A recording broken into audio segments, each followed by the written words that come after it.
మనతో పాటు ఉన్నారు డాక్టర్ సరిపెల్ల శ్రీరామచంద్రమూర్తి గారు, వాస్తు జ్యోతిష్య నిపుణులు. ఆయనతో మాట్లాడే ప్రయత్నం చేద్దాం. గురుగారు నమస్కారం. నమస్తే సార్, ఇటీవల అమెరికా దేశాధ్యక్షుడు డొనాల్డ్ ట్రంప్ గారి వ్యవహార శైలి సర్వత్రా విమర్శలు వ్యక్తం అవుతున్నాయి. దేశవ్యాప్తంగా అనేక దేశాల్లో ఆయన వ్యవహార శైలి మీద విమర్శలు వ్యక్తం అవుతున్నాయి. చివరికి సొంత దేశంలో కూడా ఆయన మీద వ్యతిరేకత వ్యక్తం అవుతుంది. అంటే ప్రస్తుతం ఉన్న పరిస్థితికి, ఈ సంపూర్ణ చంద్రగ్రహణానికి ఆయన వ్యవహార శైలికి ఏమన్నా లింకు ఉండే అవకాశం ఉందంటారా? ఇప్పటికే గ్రహస్థితి మనం గమనించుకున్నప్పుడు ఆయన పతనానికి హేతువయ్యే అనేక గ్రహాల కాంబినేషన్స్ కనిపిస్తున్నాయి. రాబోయే కాలంలో ఈ భూమండలంలో అంటే ప్రపంచంలో వరుసగా అనగా ముఖ్యంగా విశ్వావసనామ సంవత్సరంలోనే 4 గ్రహణాలు రాబోతున్నాయి. కానీ భారతదేశానికి సంబంధించి ఈ సెప్టెంబర్ నెల 7వ తేదీన 2026 మార్చి 3వ తేదీన వచ్చే గ్రహణాలు మాత్రమే భారతదేశంలో కనిపిస్తాయి, మన దేశానికి వర్తిస్తాయి. ఇవి కాకుండా మరో 2 గ్రహణాలు ప్రపంచవ్యాప్తమై ఉన్నాయి. ఎవరైతే ఈ రవికి చంద్రుడికి సంబంధించిన రాహుకేతువులకి ప్రభావానికి గురవడాన్ని గ్రహణము అంటాము. ఈ రవి అనగా సూర్యుడు, ఈ నవగ్రహాల్లో ఈ సూర్యుడు అధిపతి. ఈ సూర్యుడి యొక్క ఫలితాలు ఉన్నవాళ్ళు క్షాత్రాంశ కలిగి ఉంటారు. పరిపాలకుడు మరి సవ్యంగా వెళ్ళాలి అన్నప్పుడు చంద్రుడు కూడా కలిసి రావాలి. చంద్రుడు చంద్రమా మనసో జాత అన్నారు. Moon is indicator of mind. చంద్రుడు కలిసి వచ్చినప్పుడు మంచిగా ఆలోచించి తన దేశము, ధర్మము, తన ప్రవర్తన కారణంగా వృద్ధి చెందుతూ ప్రపంచానికి మార్గదర్శిగా ఉంటాడు. ఇదే రవికి చంద్రుడి సహాయం లేనప్పుడు, ఉదాహరణకి మన అమావాస్య సమీపంలో కానీ మరి ఇతర సందర్భాల్లో కానీ మేషంలో రవి ఉన్నప్పుడు అక్కడ ఉచ్చస్థానం అలంకరిస్తాడు. అలాగే సింహంలో రవి ఉన్నప్పుడు స్వస్థానాన్ని అలంకరిస్తాడు. తులారాశిలో ఉన్నప్పుడు నీచస్థానాన్ని అలంకరిస్తాడు. ఇతర రాశుల్లో ఆయాది గ్రహాలను బట్టి మిత్రత్వ శత్రుత్వాలని మనం గమనిస్తూ వస్తాం. ఇప్పుడు మీరు చెప్పిన అమెరికా అధ్యక్షుడి గురించి చూసుకున్నప్పుడు రాబోతున్న గ్రహణాలు, రాను వచ్చే పరిస్థితుల కారణంగా మరి అమెరికా యొక్క ఆర్థిక స్థితిగతులు, మరి ఇవాళ న్యూయార్క్ నగరం ప్రపంచానికి వాణిజ్య రాజధానిగా అంటున్నారు. అది మరోసారి ప్రభావానికి లోనే పరిస్థితులు కనిపిస్తున్నాయి. అది ఆయన తీసుకునే చర్యల వల్ల కావచ్చు, లేదా దేశ ఆంతరింగికలో ఉండే తిరుగుబాటు కారణంగా కావచ్చు, దేశ అధ్యక్షుడి మీ వ్యతిరేకత కావచ్చు, లేదా అతను అనారోగ్యమైన పరిస్థితుల కారణంగా అతను క్షీణించే అవకాశాలు కానీ, ప్రమాదాలు రీత్యా కానీ, ఇతర కారణాల వలన కానీ, లేదా అభిశంసనకు గురయ్యే పరిస్థితి, పార్లమెంట్ ఆయన దింపేసే పరిస్థితులు, ఇవన్నీ మనకి రాబోయే కాలంలో ఈ గ్రహణాలు మీరు చెప్పినట్టుగా బలవత్తరమైన సూచనలుగా కనిపిస్తున్నాయి. ఈ సెప్టెంబర్ 7వ తేదీన ఒక గ్రహణం అనుకుంటే, ఖండగ్రాస సూర్యగ్రహణం సెప్టెంబర్ 21వ తేదీన, అంటే భారతదేశంలో ఇది కనిపించదు, భారతదేశ ప్రజలు దీన్ని పాటించిన అవసరం లేదు.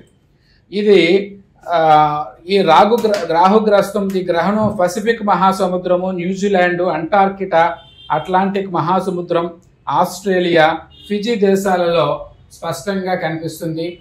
ఆయాది దేశాల పరిస్థితులలో అనేక మార్పులు గోచరిస్తున్నాయి.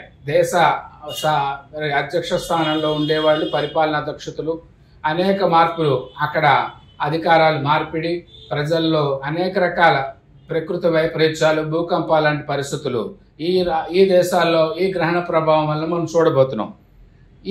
ఇది భారతదేశానికి సంబంధం లేదు కాబట్టి మరి ఏ రకమైన సూచనలు మనం పాటించనక్కర్లేదు. అదేవిధంగా 2026 ఫిబ్రవరి 17వ తేదీన మరి ఇదే మీరు చెప్పిన అమెరికా అధ్యక్షుడికి పరిపూర్ణమైన ఇబ్బందికరమైన కాలం. మరి అమెరికాని అభిమానిస్తూ ఉంటే అమెరికాని మరి వ్యతిరేకించే విధంగా దేశాధినేత ప్రవర్తించడం అన్నది, ఆ విచిత్ర ప్రవర్తన మార్చుకోకపోతే, విధాన శైలిని కనుక సమీక్ష చేసుకోకపోతే మరి 2026లో వచ్చే కంకణాకార సూర్యగ్రహణం మరి స్పష్టంగా ఆ దేశ సార్వభౌమాధికారానికే మరి ఒక రకమైన దెబ్బ తగిలే పరిస్థితులు మరి జ్యోతిష్ శాస్త్రరీత్యా గోచరిస్తున్నాయి. ఈ గ్రహణ ప్రభావం దక్షిణ అమెరికా, దక్షిణ అర్జెంటీనా, చిలీ, దక్షిణాఫ్రికా, అంటార్కిటా, హిందూ మహాసముద్రాలలో స్పష్టంగా కనిపిస్తుంది. భారతదేశంలో మాత్రం ఎక్కడ కనిపించదు. ఈ అంచేత ఇక్కడ నియమాలు పాటించనక్కర్లేదు, ప్రజలకు గందరగోళ పడక్కర్లేదు. మన భారతదేశంలో కనిపించే గ్రహణాలకు మాత్రమే మన నియమాలు పాటించాలి, వేరే ఒక చోట దానికి సంబంధం మనకు ఉండదు అనే విషయం మనం స్పష్టంగా ఆలోచన చేసుకోవాల్సి ఉంటుంది. ఈ గ్రహణాలు పరిస్థితుల కారణంగా మరి అనేక దేశాలలో మార్పులు రాబోతున్నాయి. భారతదేశంకి 2 గ్రహణాల ప్రభావం ఉన్న కారణంగా ఇక్కడ కూడా మరి ప్రతిపక్ష శిబిరాల్లో అయోమయ పరిస్థితులు కనిపిస్తున్నాయి.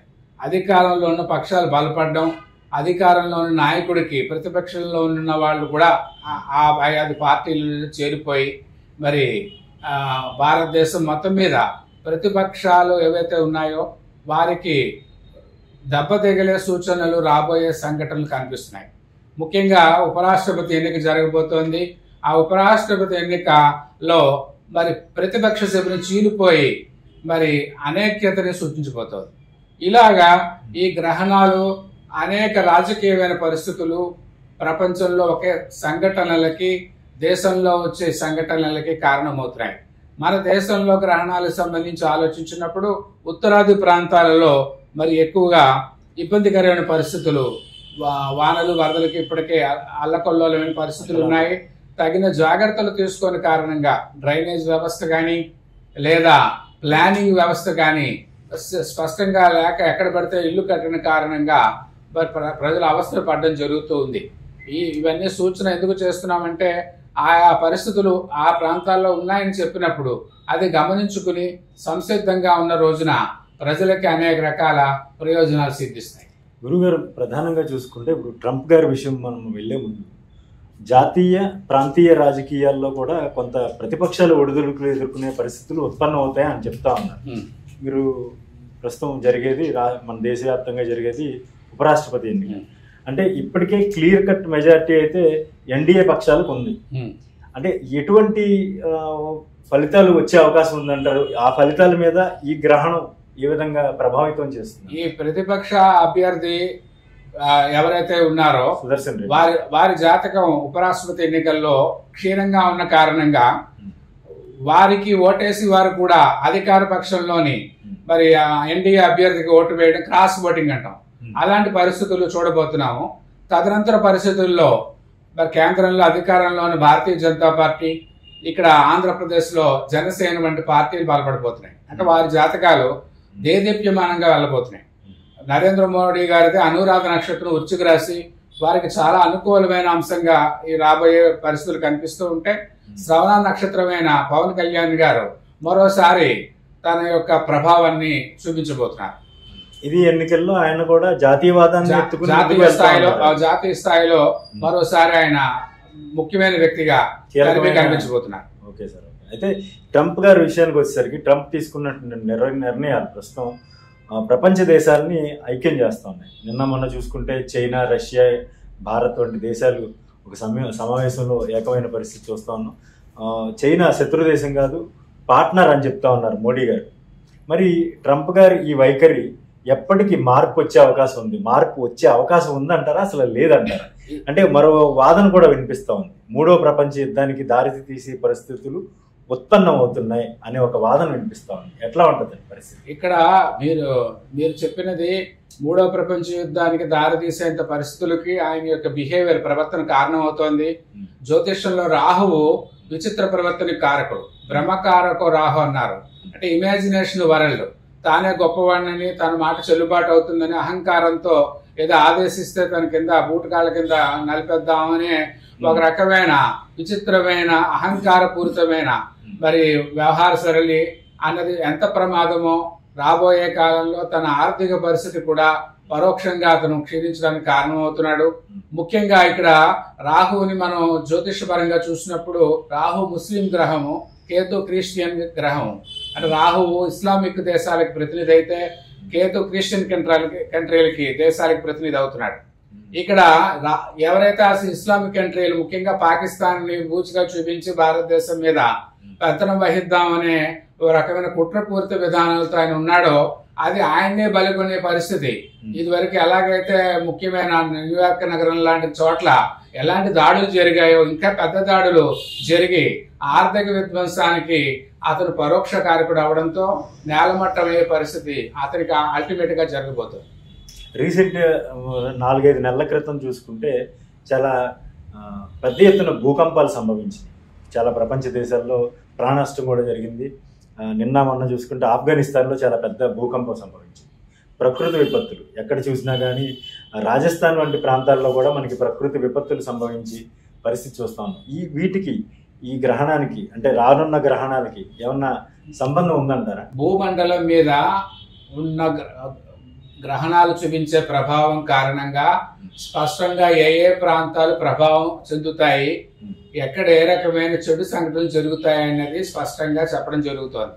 కానీ దీన్ని శాస్త్ర ప్రమాణంగా తీసుకొని కారణంగా వాస్తులో శాస్త్రం ఏముందిలే అని చెప్పి ఎక్కడ పెడితే అక్కడ ఇల్లులు, ఎక్కడ పెడితే అక్కడ కర్మాగారాలు ఇష్టం వచ్చినట్టు కట్టిన కారణంగా మరి అనేక విధాల దారుణంగా ప్రజాధనం వృధా అవడంతో పాటుగా మన నిధులను కోల్పోవలసి వస్తుంది.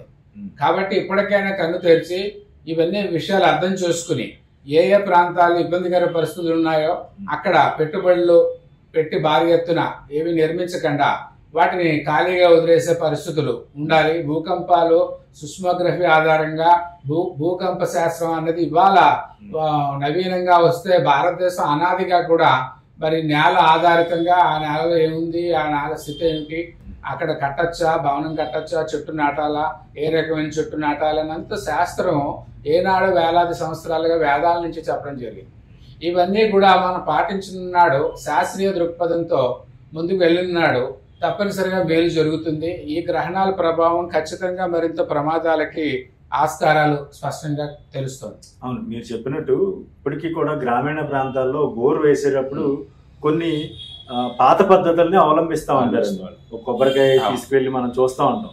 అటువంటి పద్ధతులు ఖచ్చితంగా అనుసరించాల్సిందేని అంటారా? అంటే మన శాస్త్ర ఇవాళ మన పూర్వ రాష్ట్రపతి అబ్దుల్ కలాం గారు చెప్పినట్టుగా శాస్త్రవేత్త కన్నా రైతు తెలివైన వాడని చెప్పారు ఆయన. అది ఖచ్చితం. అన్నదాత అంత అదృష్టవంతుడు, తెలివైన వాడు ప్రపంచంలో ఎవరూ లేరు. ఆయనకి వెన్నుదన్నుగా నిలబడే విధానాలను అవలంబిస్తే మనకి పంటలు పండుతాయి, సస్యశ్యామలంగానూ ఉంటుంది, ఇలాంటి వైపరీత్యాలు కూడా రాకుండా ఉంటాయి. అంచేత మనం పాతదంతా చెత్త అనుకోవడము, ఇవాళ నవీనంగా మనం చేసే ప్రయోగాలను చాలా గొప్పవి అనుకోవడము, ఇవాళ ఎంతెంత కోట్ల రూపాయలు పెట్టేసి ఏదేదో చేసి రోదశీలోకి పంపిస్తుంది కూడా ఏ రకంగా అవుతుందని చూస్తున్నాము. మరి అదేమో ఖర్చు లేని వ్యవహారం, పెట్టుబడి లేని వ్యవహారం. రోజు అతనికి అవసరం చేతిలో కర్ర ఇస్తే చాలు, కర్ర ఆధారంగా కర్ర నించోబెట్టి చెప్పేయగలడు. అది తన కర్ర భూమి నిలబడితే ఏ రకంగా ఉంది, ఎటు గాలి వస్తుందో, ఎటు వాన వస్తుందో మరి వాతావరణ కేంద్రం కన్నా ఆయనే గొప్పగా చెప్పగలుగుతున్నాడు. కాబట్టి ఆయన్ని మనం అభినందించాలి. ఆ రైతుని అభినందించి ముందుకు సాగిస్తే అది చాలా విధాల ప్రయోజనాలు సిద్ధిస్తుంది. వాతావరణం చూసి వర్షం ఎప్పుడు వస్తుందో చెప్పగలండి. సరే, ఇప్పుడు మన దేశంలో తప్ప ఈ జ్యోతిష శాస్త్రాన్ని కానీ లేదంటే ఈ వాస్తు శాస్త్రాన్ని కానీ బయట దేశాలు పెద్దగా విశ్వసించవు. కానీ మరి అమెరికా వంటి దేశంలో ఆయన మీద రాహు ప్రభావం ఉంది, ఆయన వ్యవహార శైలి మీద మార్పు రావాలంటే ఎటువంటి జాగ్రత్తలు, అంటే ఎటువంటి ఆయన దృష్టికి తీసుకెళ్లేటువంటి పేరు ఏదైనా ప్రపంచంలో అందరూ జ్యోతిష్యాన్ని ఫాలో అవుతారు. కొంతమంది బహిరంగంగా చెప్తారు, కొంతమంది అంతర్లీనంగా చెప్తారు. ఇది బహిరంగంగా చెప్పనక్కర్లేదు. కొంతమంది పూర్వపు అమెరికా అధ్యక్షుడు అయితే మెడలో ఆయనకు ఆంజనేయ స్వామి లాకెట్ ఉండేది, ఆయన కళ్ళకద్దుకుని ఆఫీస్కి వెళ్ళి కూర్చునేవాడు ఆయన. ఆ క్రమంలో ఇవన్నీ కూడా ఆధ్యాత్మికమైన విషయాలని దైనందిన జీవితంలో కనుక అనుసంధానం చేసుకుంటే ప్రయోజనం వ్యక్తికే కాదు, సమాజానికి, దేశానికి, ప్రపంచానికి. ఇదే నరేంద్ర మోడీ ఈ బాటలోనే వెళ్తున్నారు. ఓ పక్క స్పిరిచువాలిటీ, యోగా కేంద్రాలను డెవలప్ చేయడం శరీర ఆరోగ్యం కోసం, తద్వారా మంచి యోగం భారతదేశానికి పట్టేలాగా రాబోయే తరాలకి సాంకేతిక పరమైన అభివృద్ధి సాధించేలా అన్ని యాంగిల్స్ లో నేను చేయడం జరుగుతోంది. అంచేత రేపు ప్రపంచానికి భారతదేశమే మార్గదర్శి కాబోతోంది. ఈ గ్రహణాలు రాబోయేది ఆ రూట్ లో తీసుకెళ్లబోతున్నాయి. నరేంద్ర మోడీయే ప్రపంచానికి నాయకత్వం వహించబోతున్నారు. ఇది దీని సారాంశం. అంటే యునైటెడ్ స్టేట్స్ ఆఫ్ అమెరికా అధ్యక్షుడిగా ఎవరుంటే వాళ్ళని పెద్దన్నగా సంబోధించడం అనేది ఎప్పటి నుంచో వస్తుంది. ఇప్పుడు ఆ పెద్దన్న పాత్ర మోడీ గారు చేపట్టే అవకాశం ఉందంటారా మీరు? ఖచ్చితంగా ఉంది. రాబోయే పరిణామాలు కూడా మనకి రాజకీయాల్లో కూడా మరి మన రాష్ట్రీయ స్వయం సేవక సంఘ RSS మరి సరసంచాలక్ గారు 75 ఏళ్ళు ప్రమాణం ఏం లేదు, ఓపిక ఉన్నంతసేపు ప్రజలు కోరుకున్నంతసేపు ఆయన ముందుకు సాగచ్చని ఇవ్వడం జరిగింది. కాబట్టి వచ్చే ఎన్నికలకు కూడా ఆయనే భారతదేశం నాయకుడు కాబోతున్నాడు. భారతీయ జనతా పార్టీ మరింత సీట్లతో ముందుకు వెళ్ళబోతోంది. ఈ క్రమంలో ప్రపంచానికి కూడా మరి గురుస్థానాన్ని కాకుండా ఆధ్యాత్మిక పాయింట్ అనే కాకుండా శాంతిధామంగా శాంతి మార్గంలో అనుసరించి ప్రపంచానికి ఒక రకమైన దిశానిర్దేశం భారతదేశం చేయబోతోంది. నాయకుడు మోడీ కాబోతున్నారు. సార్, ఇప్పుడు ప్రపంచవ్యాప్తంగా కూడా సుంకాల విషయం, అమెరికా విధిస్తున్నటువంటి సుంకాల విషయం కొంత వివాదాస్పదం అవుతుంది. ప్రధానంగా చూసుకుంటే భారతదేశం మీద ఆయన విధించినటువంటి 50% సుంకాలు ఏవైతే ఉన్నాయో దీని మీద మన దేశం నుంచి ఎగుమతి అయ్యేటువంటి ఉత్పత్తుల మీద ఏ మేరకు ప్రభావం చూపిస్తుంది? దీన్ని ప్రభుత్వం తీసుకున్న నిర్ణయాలు, అంటే వీటి నుంచి బయటపడేందుకు ప్రభుత్వం తీసుకున్న నిర్ణయాలు ఏ మేరకు ఫలించే అవకాశం ఉందంటారు? ఇప్పుడు అదృష్టం ఏమిటంటే నరేంద్ర మోడీ గారు ఇందాక చెప్పినట్టు అనురాధ నక్షత్రం కాబట్టి, వృశ్చిక రాశి కాబట్టి వారికి గోచార స్థితి రాబోయే దశలు చాలా స్పష్టంగా నిజానికి ఎన్నికల కన్నా బాగున్నాయి. ఎన్నికల్లో ఆయనకి ఇబ్బందికరమైన పరిస్థితులు ఉన్నప్పటికీ కూడా ఆయన మళ్ళీ అధినేతగా రాగలిగారు.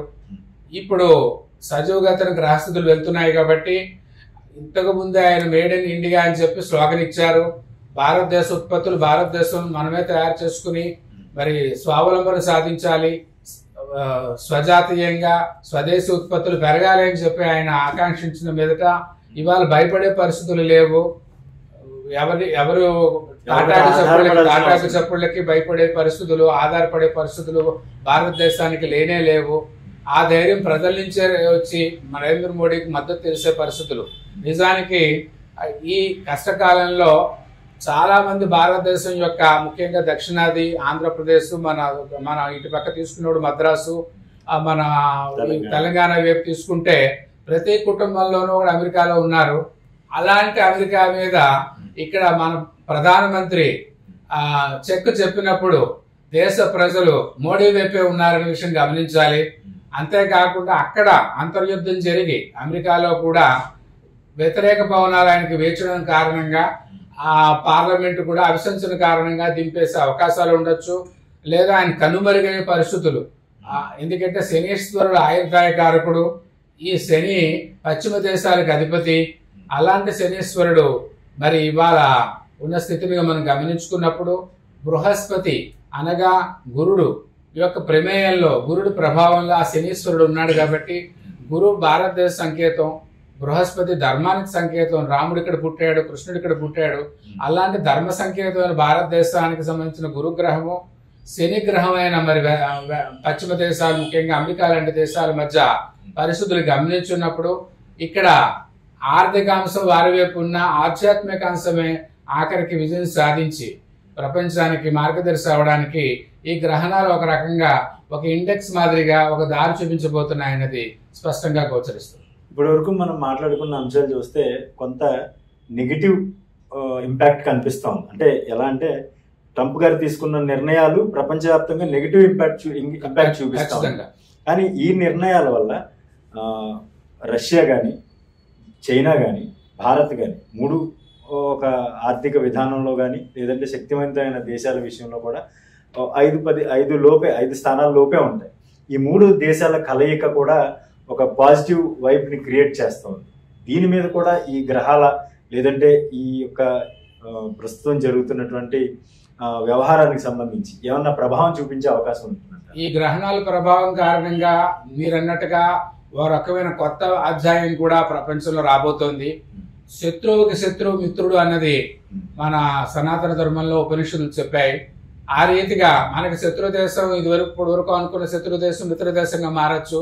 ఇప్పుడు వరకు అమెరికా మనకి మిత్రుడు అనుకున్నవాడు శత్రువుగా మారచ్చు. అందువల్ల మొత్తం మీద ఇవాళ అమెరికాని గాని దేశాధ్యక్షుడు గాని భారతదేశం వ్యతిరేకించట్లేదు. అతని వైఖరిని, అతని ప్రగతి నిరోధకమైన వ్యవహారాల్ని, నిరంకుశత్వాన్ని వ్యతిరేకిస్తోంది. అది గమనించాల్సి ఉంటుంది. అందులో ఆయన మార్పులు వస్తే సరళీకృతంగానే ఉండే పరిస్థితులు ఉంటాయి. ఈ గ్రహణాల ప్రభావం వల్ల అధ్యక్షుల్లో మార్పులైనా రావచ్చు, మెంటాలిటీలో, మనస్తత్వంలో, లేదా ఆయనకి మట్టు పెట్టే పరిస్థితులు, ఈ గ్రహణం చూసుకునే పరిస్థితులు ఉన్నాయి. ఏదో రకమైన పరిష్కారం ఈ గ్రహణాలు చూపించబోతున్నాయి.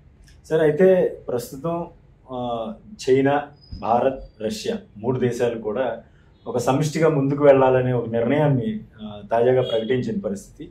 అయితే మనకి దాయాది దేశంగా ఉన్నటువంటి పాకిస్తాన్ వ్యవహారంలో ఏమైనా మార్పులు సంభవించే అవకాశం ఉంది? ఎందుకంటే నిన్న మొన్నటి వరకు ప్రగల్భాలు పలికినటువంటి పాకిస్తాన్ అధ్యక్షుడు నిన్న మొన్న జరిగినటువంటి సమావేశంలో చేతులు కట్టుకుని ఎక్కడా కూడా అసలు ఎటువంటి ఇంపార్టెన్స్ లేకుండా నిలబడి ఉన్నారు. ఆయన ఎలా చూడాలంటారు? ఇందాక నేను చెప్పినట్టుగా పాకిస్తాన్ ముస్లిం దేశం కాబట్టి రాహు సంకేతం. ఈ రాహు సంకేతం ఎలా ఉంటుందంటే భ్రమకారకో రాహు అని ఉంటుంది. అంటే శక్తిని ఎక్కువగా ఊహించుకోవడం, భ్రమంలో కలిసి అంతవాణి ఇంతవాణి అని చెప్పేసి లేని బలాన్ని ఊహించే పరిస్థితులు ఉంటాయి. అది వాపును కూడా బలం అనుకునే పరిస్థితి. కాలు విరిగి వాచిపోయి లావుగా కనిపిస్తూ ఉంటే నాకు చాలా బలం వచ్చిందని ఎలా మనిషి ఫీల్ అయితే అంత అమాయకత్వమో, పాకిస్తాన్ పరిస్థితి కూడా అదే. కాబట్టి వీళ్ళందరూ కలిసి వచ్చిన రోజున పాకిస్తాన్ కూడా తోకముడిచే పరిస్థితులు ఈ గ్రహణ ప్రభావాలు కనిపిస్తాయి. మనకి సంబంధించి, మన భారతదేశానికి సంబంధించి ఎగుమతులు అవుతున్న, అంటే అమెరికాకి ఎగుమతులు అవుతున్న వాటి మీద సుంకం ఆయన 50% పెంచాడు. ఆయన ఈ ప్రభావం నుంచి గట్టెక్కడానికి మనకి ఎన్ని రోజులు పట్టే అవకాశం ఉంది? ప్రస్తుతం జరుగుతున్నటువంటి వాణిజ్య సంబంధమైనటువంటి సంబంధాలు, భారతదేశంతో అమెరికాకు ఉన్న సంబంధాలు, ఇది కొనసాగే అవకాశం ఉందంటారా? ఈ శాశ్వతంగా తెగిపోయే అవకాశం ఉందంటారా? ఈ మంచి ప్రశ్న ఇది. ఎందుకంటే ఇవాళ బర్నింగ్ టాపిక్ అడిగారు మీరు. చాలా ముఖ్యమైన ప్రశ్న. దీనికి సమాధానం కేవలం జ్యోతిష్ శాస్త్రమే చెప్పగలదు. ఏ ఆర్థిక శాస్త్రవేత్త కానీ ఇంకెవరూ కూడా చెప్పలేనిది కేవలం గ్రహాల రీత్యా ఊహించి జ్యోతిష్యం మాత్రమే చెప్పగలదు. ఇక్కడ మనం గమనించవలసిన విషయం ఏంటంటే అమెరికాలో పెను మార్పులు సంభవిస్తున్నాయి. ఆ పెను మార్పుల కారణంగా ఆయన తన యొక్క సీటుని, ఆయన పదవిని త్యాగం చేయవలసిన పరిస్థితులు, అది ప్రాణం రీత్యా కానీ, ఆరోగ్య కారణాల వలన కావచ్చు, దేశంలో తిరుగుబాటు కారణంగా కావచ్చు. ఎందుకంటే భారతదేశానికి అధిక శాతంలో ఏదైతే విధించాడో ఇదే ప్రధానమైన ఆయనకి పెనుమెప్పుగా మారబోతోంది. ఆ ముప్పు నుంచి ఆయన బయటపడలేని పరిస్థితి ఎదురవుతోంది. కేవలం భారతదేశంతో దిగుమతులు భారతదేశానికి నష్టం లేకపోగా భారతదేశం ఇతరుల మిత్రులు ఏర్పడే పరిస్థితి ఆయన కల్పించాడు. పరోక్షంగా ఇతర శత్రువులు మిత్ర దేశాలుగా మారే వాతావరణాన్ని పరోక్షంగా కల్పించాడు.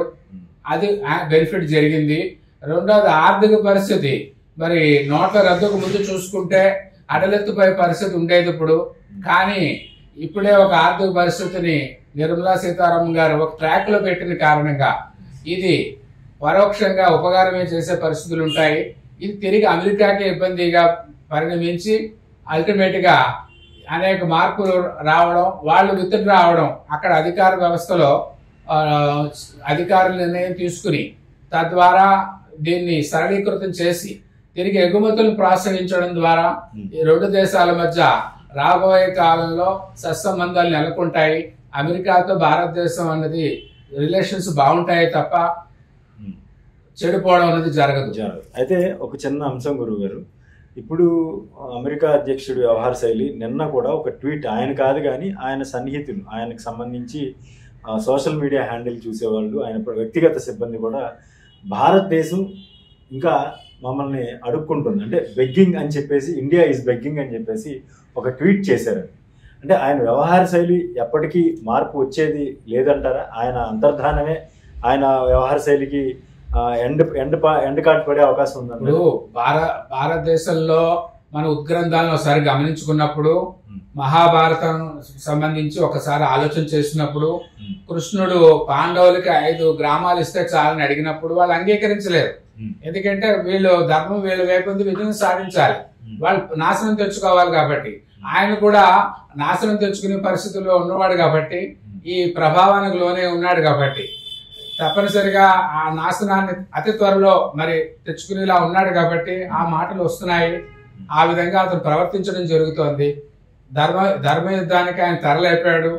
భారతదేశం పట్ల అనేక దేశాలు మరి శత్రువుగా ఉన్న వాటికి సంబంధించి ఒక గ్రహాలు మార్పు తీసుకురావాలి అంటే మరి రాహుకేతువులు నరేంద్ర మోడీకి అనుకూలం కాబట్టి ఈ గ్రహణాలు ఆయనకి అనుకూలంగా మారడానికి దోహదపడే విధంగా ఆయన మరి అమెరికా అధ్యక్షుడు ప్రవర్తనే కారణం అవుతుంది. అదే దారి చూపిస్తుంది. రైట్ గురుగారు, చాలా థ్యాంక్ యూ అండి, చాలా మంచి విషయాలు చెప్పారు. అయితే జ్యోతిష్య శాస్త్రం ప్రకారం రాహు ప్రభావం డొనాల్డ్ ట్రంప్ మీద ఉన్న నేపథ్యంలోనే ఆయన వ్యవహార శైలి కొంత ఇబ్బందికరంగా ఉందని చెప్తా ఉన్నారు శ్రీరామచంద్రమూర్తి గారు. మరోవైపు ఆయన వ్యవహార శైలి ఇదే విధంగా కొనసాగితే ఫిబ్రవరిలోగా మొత్తం ప్రపంచం విస్తుపోయేటువంటి ఒక వ్యవహారం, ఆయన దేశాధ్యక్షుడిగా దిగిపోయే అవకాశం కావచ్చు, లేదంటే ప్రాణాలు పోయే పరిస్థితి కూడా ఉండొచ్చని శ్రీరామచంద్రమూర్తి గారు చెప్తారు. హలో, తెలుగు రాజ్యం ఛానల్ చూస్తున్నారా? సామాజిక రాజకీయ జీవన చిత్రణే తెలుగు రాజ్యం. అతిశయోక్తులు అసత్యాలు ఉండవు. రాజకీయ కోణం కాదు, ప్రజా కోణమే కొలబద్ద. తెలుగు రాజ్యం వీక్షణ మీ ఉత్తమ అభిరుచికి నిదర్శనం.